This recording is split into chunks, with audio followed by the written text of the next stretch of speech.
महिलाओं के लिए विज्ञान, स्वास्थ्य एवं पोषण। अब आप सुनेंगे हमारा विशेष कार्यक्रम। ये कार्यक्रम राष्ट्रीय विज्ञान एवं प्रौद्योगिकी संचार परिषद, विज्ञान एवं प्रौद्योगिकी विभाग, भारत सरकार द्वारा उत्प्रेरित एवं समर्थित है और इसे कुमाऊँवानी सामुदायिक रेडियो द्वारा तैयार किया गया।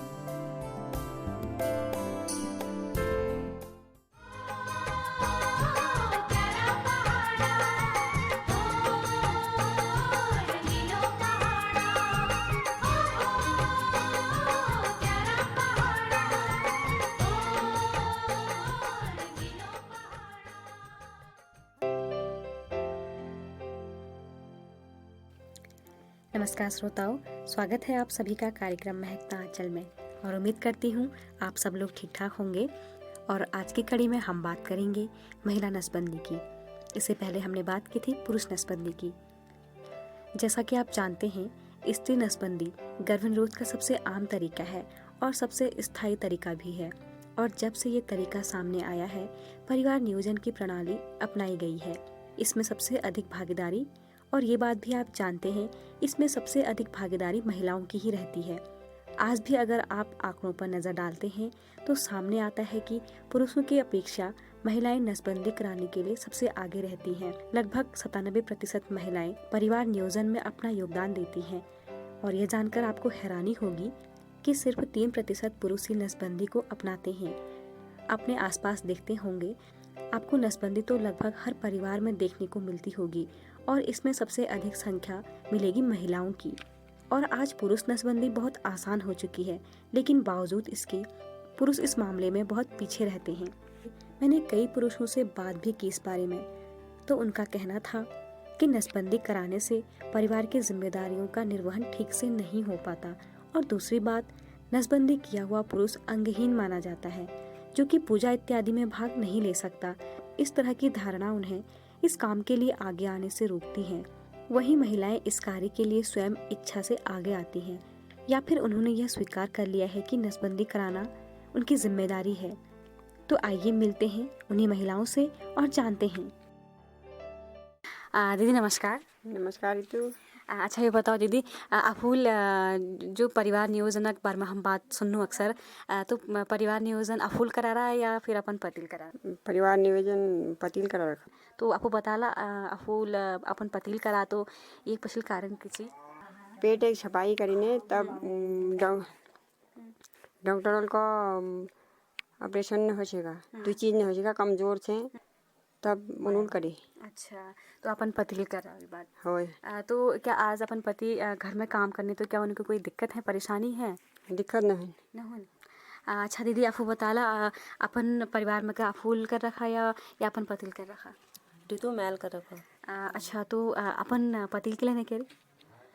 पति नहीं करिया मैल, फिर वो डॉक्टर कनी फिर सप्लाई ला करा, फिर ऑपरेशन ला दिए डॉक्टर ने तो कनी भी, फिर सप्लाई ला करी, फिर ऑपरेशन ला वही हाथों हाथ देगड़ा कर दिए। अच्छा। तब फिर मैल करा, फिर मैं क्या कर छू मैल सप्लाई ला। अच्छा, तो ये बताओ, अक्सर हम देखनो सिर्फ महिलाएं करे छेन परिवार नियोजन जब बात है तो सिर्फ महिलाएं करें नसबंदी, पुरुष न करें। तो आखिर के लिए पछिन की धारणा है, मतलब किले न करें पुरुष?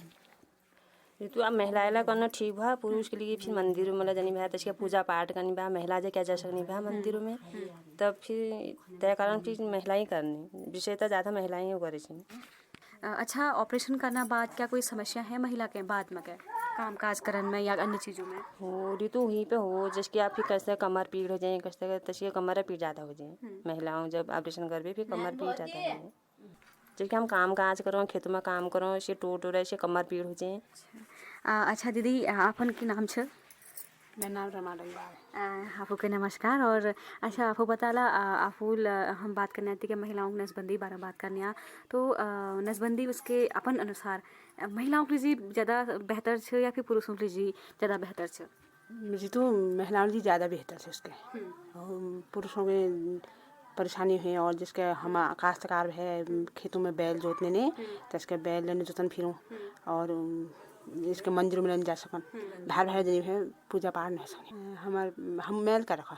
अच्छा, तो क्या हुई बाद आपको लागू कि ऑपरेशन करने बाद में क्या कोई परेशानी है महिलाओं के कुछ ले काम काज में गए या फिर कोई अन्य चीज़ों में? हो 1 महीने तक तो परेशानी हुई है। 1 महीने तक हम बिल्कुल ना बोझ उठाउन और ना सिर में क्या धरन और कई बर्तन हतन से भार बर्तन उठाउन पे और त्यसके परेशानी है कि जोर वहीं पड़ो जहाँ नस बंदी होने ने नस में जोर हूँ और तब हम ज़्यादा भार काम न करो। 1 महीने तक हम परहेज जरूर करनो।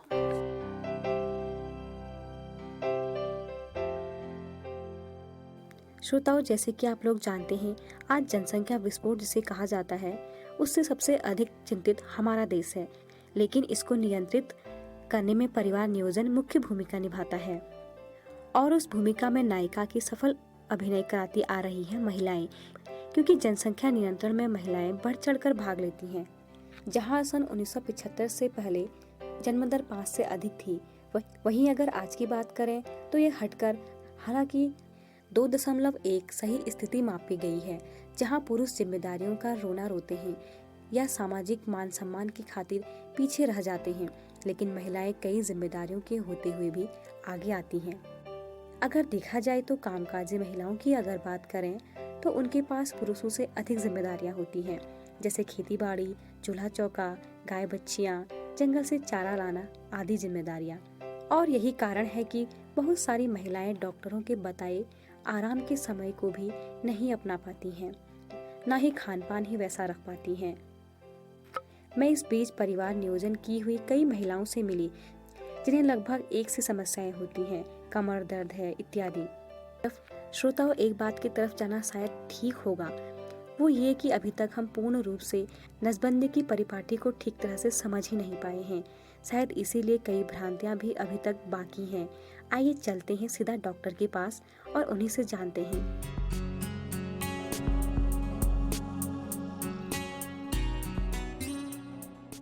मैम, आज का हमारा जो चर्चा का मुख्य विषय है वो महिला नसबंदी है, तो मैं जानना चाहूँगी कि महिला नसबंदी कितने प्रकार की होती है? आप महिला नसबंदी की जो बात कह रही हैं वो प्रकार माने हुआ कि ऑपरेशन जैसे, तो पहले तो एक ये था कि आप मतलब बहुत ज़्यादा एडवांस टेक्नोलॉजी नहीं थी, तो मैं एक चीरा लगाया जाता था पेट के ऊपर, चीरा लगा करके उसमें फैलोपियन ट्यूब्स होती है जहाँ से कि अंडे जाते हैं और अंडे जा करके स्पर्म के संग में जो है उस पुरुष के अंडे के संग में फर्टिलाइज करते हैं, तो उसको बांध दिया जाता था। अब जो जैसे जैसे टेक्नोलॉजी एडवांस होती चली जा रही, तो अब एक दूरबीन से भी होने लगता है वेसेक्टमी, वो ट्यूबेक्टमी से कहते हैं। और वो दूरबीन से क्या होता है कि उसका पूरा पेट काटने की ज़रूरत नहीं पड़ती है। आपको 2 जैसे छेद का पेट में जैसे दूरबीन से छेद कर दिया जाता है और दूरबीन के द्वारा उसके अंदर डाल करके अंदर ही एक जैसे आगे से जैसे हम कहेंगे पेचकस के जैसा मुंह होता है, तो उसी तरह का एक आगे से प्रॉन्ग जिसे कहते हैं वो डाला जाता है और उससे जो है फैलोपियन ट्यूब्स को दोनों तरफ के फैलोपियन ट्यूब्स जहाँ से कि अंडे जाते हैं उसको दूरबीन के द्वारा बांध दिया जाता है। तो ये एडवांस टेक्नोलॉजी है। और जो मैंने पुराना बताया आपको पहले, क्योंकि टेक्नोलॉजी एडवांस नहीं थी, तो उस समय पे चीरा मार करके ओपन सर्जरी जिसे कहते हैं वो किया जाता है। तो मैम, इन दोनों में से कौन सा सहज तरीका है जिसे हम कर सकते हैं? सहज तो वही हुआ, लेप्रोस्कोपी वाला, दूरबीन वाला जिसे कहते हैं वो ज़्यादा सहज है। मैम, जैसे बच्चा पैदा हो गया तो हम उसके बाद नसबंदी कितने समय में करा सकते हैं? बच्चे देखिए, अगर ये तो डिपेंड करता है, जैसे किसी की सिजेरियन होती है, मतलब ऑपरेशन से बच्चा होता है, और जैसे एक बच्चे दो बच्चे अगर हो गए उसके बाद वो नहीं जाता, तो उस समय पे पेट खुला ही रहता है। तो उस समय पे जिस समय पे पेट खोल करके यानी ऑपरेशन से बच्चा होता है सिजेरियन से, तो उस समय में तो आप उसी समय तुरंत के तुरंत जो है ये नसबंदी कर सकते हैं। और जिसमें नॉर्मल डिलीवरी होती है तो उसमें हम ये देखते हैं कि बच्चा जैसे दूध पी रहा होता है, जैसे 6-8 महीने तक कोशिशें करते हैं कि कुछ और प्रिकॉशंस ले लें, है ना, कॉन्डोम्स वगैरह यूज़ कर सकते हैं। उसके बाद में एक बार बच्चा दूध पीना बंद कर देता है तो उसके बाद में आप नसबंदी कर सकते हैं। तो मैम, इससे बच्चे को दूध पिलाने इन तमाम चीज़ों पर असर पड़ सकता है? नहीं, असर वैसे तो कुछ नहीं पड़ता है, क्योंकि जब नसबंदी होगी तो आप उसको बचाव के लिए, उसके घाव को वो करने के लिए, भरने के लिए आप एंटीबायोटिक देते हो, कुछ दवाइयाँ देनी पड़ती है। महिला को खुद में जो है अनकम्फर्टेबल होता है कि परेशानी होती है कि वो कैसे पकड़ करके बच्चे को गोद में बच्चे को दूध पिलाए। इस तरह की परेशानी से बचने के लिए हम सोचते हैं कि जब बच्चा थोड़ा सा दूध पी करके इतना बड़ा हो जाए, तब तक उस माँ को, तब तक हम कोशिश करते हैं कि उसको नसबंदी से बचा के रखें। बिल्कुल। मैम एक चीज़ और, बहुत सारी महिलाएं मानती हैं कि जैसे नसबंदी करा ली तो उसके बाद जो उनका पीरियड्स है, मासिक धर्म, वो अनियमित हो जाता है, परेशानी होती है, कमर में दर्द वगैरह, तो ऐसा क्यों होता है? नहीं, वो तो उसके मैनिफेस्टेशन है। जैसे कहते हैं कोई भी चीज़ हम करते हैं साइड इफेक्ट से। देखिए नॉर्मल फिनोमेना, नॉर्मल फिजियोलॉजी जो एक महिला की होती है, उसमें आपने काटा पीटी बांधा बूंदी करी है तो उससे फ़र्क तो पड़ेगा ही। कोई भी चीज़ को अगर आप, जैसे कोई फल है, उस फल को आप काटना शुरू कर दो, काट दोगे, या पेड़ को ही आप जो है कुछ किसी और तरीके से नुकसान कराने, तो एक तरह से उसके फ़ायदे के लिए ये है कि भाई उसके और बच्चे नहीं होंगे, लेकिन कहीं ना कहीं तो हमने उसकी फिजियोलॉजी, जो शरीर का फिजियोलॉजी है, उसको तो हमने टच किया ही है ना। तो यही कारण है और कोई बात नहीं है। बिल्कुल। तो मैम जैसे ठीक हो गया, नसबंदी होगी तो उसके बाद खान पान, ये तमाम चीज़ें हमारा कैसा होना चाहिए महिला के लिए? वो पौष्टिक होना चाहिए, और उसमें कुछ खान पान का ऐसा तो है नहीं कि कोई पकने का उससे मतलब है, क्योंकि एंटीबायोटिक्स हम देते ही, अगर वो देते हैं कुछ रोग में दर्द के, हम दवाइयाँ दी जाती है उस महिला को। बस यही है कि उसको हम पौष्टिक खाना दें और उसको वजन वाला कोई ऐसा काम करने को ना बोलें कि जिससे कि कल के दिन में, कई बार ऐसा होता है कि जैसे ये तो कहने की बात है कि वजन से टाँके टूट जाते हैं, वजन से नहीं टूटते हैं, स्ट्रेच करने में। तो थोड़ा सा अगर आप एबनॉर्मल थोड़ा सा काम अपने शरीर से ज़्यादा, अपनी क्षमता से ज़्यादा कोई काम करने लग जाओगे तो नुकसान तो होगा ही। तो इस वजह से हम ये बोलते हैं कि हम थोड़ा सा महिला को बाहर वगैरह, ये जो अपनी क्षमता से ज़्यादा की कोई चीज़ होगी, एबनॉर्मल जिसे कहेंगे, उस चीज़ को हम कहते हैं कि वो ना करे।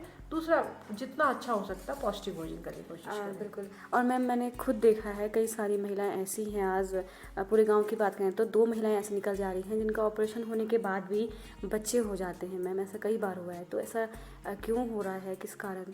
कारण ये होता है कि एक तो ये कारण होता है कि जब लाइगेट, जिसे कहते हैं बांधना, जिस समय हम बांधते हैं फैलोपियन ट्यूब को, उस समय पे हो सकता है कि वो बहुत अच्छे से लाइगेट नहीं हो पाता है, बंद नहीं पाता है ट्यूब। जब ट्यूब ढंग से नहीं बंध पाएगा तो अंडे तो बहुत छोटे होते हैं, माइक्रोस्कोपिक होते हैं, तो उसी में उस रास्ते से पास होकर के चले जाते हैं और जो है अणु, मतलब पुरुष के अंडे के संग में जो है फर्टिलाइज कर देते हैं और बच्चा घर ठहर जाता है। और दूसरा कारण तो मुझे ऐसा कुछ लगता नहीं, यही एक कारण मुझे लगता है कि उसमें कहीं ऐसा छूट जाता है जिसकी वजह से। और हाँ, एक ये भी हो सकता है क्योंकि स्टार्टिंग में अगर मान लीजिए 5-6 महीने, थोड़ा हम ये मानते हैं कि 6 महीने तक ऑपरेशन के बाद फिर भी थोड़ा प्रिकॉशन, बचाव रखना चाहिए, क्योंकि हो सकता है बंधने के बाद में भी, कई बार जो होता है अच्छे से बंधने के बाद में भी कोई ऐसा हो कि कोई अंडा पहले निकल चुका हो, वो धीरे धीरे जा रहा हो, या बाद में बंधने के बाद में भी कोई ऐसा रिसाव, कोई ऐसी जगह छूट गई हो जहाँ से अंडा चला जाता है। तो कारण यही है। तो 6 महीने तक कम से कम हमारे ये मानना होता है कि 6 महीने तक हम हर महिला को ये समझा देते हैं कि आप 6 महीने तक आप बचाव रखें। श्रोताओं, उम्मीद करती हूँ महिला नसबंदी के संबंध में जुटाई जानकारियाँ आप लोगों को अच्छी लगी होंगी और आप लोग इस पर अमल भी करेंगे। फिर मिलेंगे किसी दूसरे कार्यक्रम में, तब तक के लिए दीजिए इजाज़त। नमस्कार।